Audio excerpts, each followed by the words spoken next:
रात का समय था। तूफानी रात थी। बहुत जोरों की बारिश हो रही थी। आसपास कोई भी नजर नहीं आ रहा था। उस तूफानी रात में एक सुनसान सड़क पर एक लड़की घर जाने के लिए ऑटो वाले का इंतजार कर रही थी। तभी एक गाड़ी उस लड़की की तरफ आकर रुकती है। मैडम, आप यहाँ क्या कर रहे हो? मैं ऑटो वाले का इंतजार कर रही हूँ, पर कोई भी टैक्सी या ऑटो नहीं मिल रहा। आपको इतनी रात में कुछ भी नहीं मिलेगा और बारिश भी हो रही है। आपको जाना कहाँ है? मैं आपको छोड़ देता हूँ। जी शुक्रिया, मैं चली जाऊंगी। देखिए, रात काफी हो चुकी है। मैं आपको छोड़ देता हूँ। मेरा नाम अनुज है। और आपका नाम क्या है? मेरा नाम नीलम है। बड़ा प्यारा नाम है। जी धन्यवाद। और एक कब्रिस्तान के पास पहुंचकर नीलम कहती है, अनुज आप गाड़ी यहाँ रोक दें, मेरा घर यहाँ पास में ही है। पर यहाँ तो कब्रिस्तान है। हाँ मेरा घर यहीं पर है। और अनुज गाड़ी रोक देता है। नीलम गाड़ी से उतरकर जाने लगती है और तभी उसकी नजर घड़ी पर पड़ती है। और तभी वो नीलम को आवाज लगाता है, नीलम नीलम नीलम। पर नीलम अनुज की आंखों के आगे गायब हो जाती है। अरे, ये नीलम कहाँ गायब हो गई? और अनुज अपने घर चला जाता है। घर पहुंचकर वो घड़ी की तरफ देखता है और कहता है, अरे, ये कैसी घड़ी है? इतनी पुरानी। इसका डिजाइन भी अजीब सा है। और ये कहकर वो घड़ी टेबल पर रख देता है और सो जाता है। कुछ समय बाद अनुज को सोते समय कुछ अजीब सा महसूस होता है। अचानक अनुज को सोते सोते पसीना आने लगता है और अनुज को घबराहट और बेचैनी होने लगती है और उसकी आंख खुल जाती है। तो वो देखता है कि पंखा अपने आप चलने लगता है, लाइट अपने आप जल जाती है और अपने आप बंद हो जाती है। तभी बाथरूम से पानी की आवाजें आने लगती हैं। अनुज कहता है, ये अचानक क्या हो रहा है? वो बाथरूम का दरवाजा बंद करने के लिए जाता है तो देखता है कि पानी की जगह नल में से खून निकल रहा है। वो डर कर बाथरूम से निकलता है तो देखता है कि घड़ी में से एक डरावनी चुड़ैल निकलती है और उसका गला पकड़ लेती है। अनुज चीखता है पर उसकी आवाज नहीं निकलती। चुड़ैल बड़ी ही भयानक और डरावनी लग रही थी। उसकी आंखों से खून टपक रहा था। उसकी आवाज बड़ी डरावनी थी। तभी अनुज कहता है, कौन कौन हो तुम? तुम मुझे मारना क्यों चाहती हो? मुझे छोड़ दो। मैंने मैंने तुम्हारा क्या बिगाड़ा है? आ, आ, आ, और अनुज का सिर दीवार में जोर जोर से पटकती है। अनुज के सिर से खून निकलने लगता है। चुड़ैल तब तक अनुज को नहीं छोड़ती जब तक उसकी मौत नहीं हो जाती। अनुज की मौत हो जाती है और घड़ी फिर टेबल पर होती है। और तभी अनुज की मौत की खबर सुनकर अनुज का दोस्त नवीन आता है। इतनी बेरहमी से किसने मारा? कौन मार सकता है? अनुज का तो किसी से कोई लड़ाई झगड़ा नहीं था और ना ही कोई दुश्मनी थी। फिर कौन ऐसा कर सकता है? कौन कर सकता है?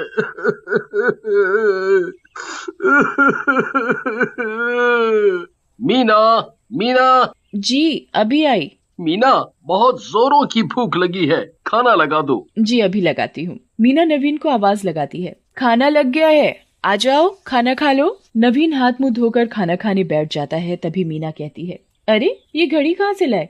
कितनी अजीब सी घड़ी है और मैंने आज तक इतनी गंदी घड़ी नहीं देखी। और ये कहकर मीना घड़ी को जोर से पटक कर टेबल पर रख देती है और किचन में बर्तन धोने चली जाती है। तभी अचानक मीना को कुछ अजीब सी आवाजें सुनाई देती हैं, जैसे कोई रो रहा हो। मीना सुनने की कोशिश करती है पर रोने की आवाजें बंद हो जाती हैं। फिर मीना अपने काम में लग जाती है। तभी रोने की आवाजें फिर सुनाई देने लगती हैं। अरे ये आवाज तो घड़ी में से आ रही है। मीना घड़ी उठाती है। घड़ी में से खून निकल रहा होता है।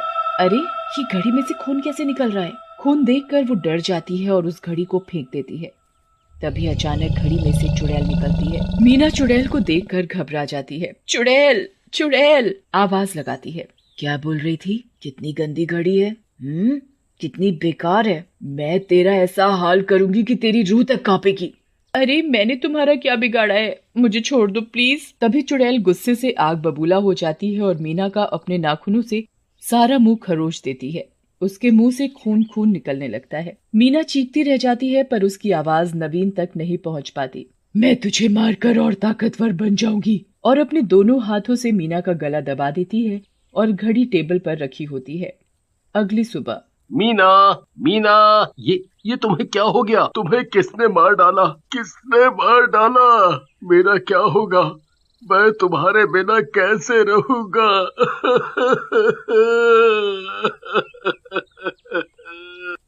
नवीन जोर जोर से रोने लगता है। मीना की मौत भी एक रहस्य बनकर रह जाती है। उसकी मौत का किसी को पता नहीं चलता कि आखिर मीना की मौत हुई तो कैसे हुई। और कुछ दिनों बाद एक रात एक चोर चोरी करने के लिए नवीन के घर में घुसता है। अरे यहाँ तो काफी कीमती सामान रखा हुआ है। जो भी कीमती सामान है मैं उठाकर थैले में डाल लेता हूँ। इसके तो दाम भी बहुत अच्छे मिलेंगे। चोर सारा कीमती सामान थैले में डाल चुका होता है, तभी उसकी नजर टेबल पर रखी घड़ी पर पड़ती है। अरे ये कैसी घड़ी है? ये तो बहुत पुरानी लगती है। इसके तो बहुत दाम भी मिलेंगे। मैं इसे बेचकर अमीर बन जाऊंगा और आराम से ऐश की जिंदगी जीऊंगा। मुझे चोरी भी नहीं करनी पड़ेगी और मेरी धर्मपत्नी भी खुश हो जाएगी। चोर नवीन के घर से सारा कीमती सामान और घड़ी चुराकर निकल जाता है और घड़ी के साथ साथ चुड़ैल भी चोर के पीछे पीछे चलने लगती है। तभी रास्ते में उसे लगता है जैसे कोई उसका पीछा कर रहा हो। चोर पीछे मुड़कर देखता है, कोई नहीं होता। चोर जल्दी जल्दी चलने लगता है, तभी एक हाथ आकर उसकी गर्दन पर पड़ता है। अरे कौन है भाई? पीछे देखता है, कोई नहीं होता। कौन परेशान कर रहा है? लगता है मुझे आज ज्यादा चढ़ गई है। तभी चोर बीड़ी पीने के लिए माचिस जलाता है। आग को देखकर चुड़ैल गायब हो जाती है। चोर भी अपने घर पहुंच चुका होता है और अपनी पत्नी को आवाज लगाता है। अरे चमेली, सुनती हो? देखो आज बहुत ही तगड़ा माल हाथ लगा है। अरे वाह, अब तो हमें किसी चीज की परेशानी नहीं होगी और तुम्हें चोरी भी नहीं करनी पड़ेगी। चमेली कीमती सामान देखकर बड़ी खुश होती है। अरे ये कैसी घड़ी है? आय हाय, कितनी पुरानी घड़ी है। इसे क्यों उठा लाए?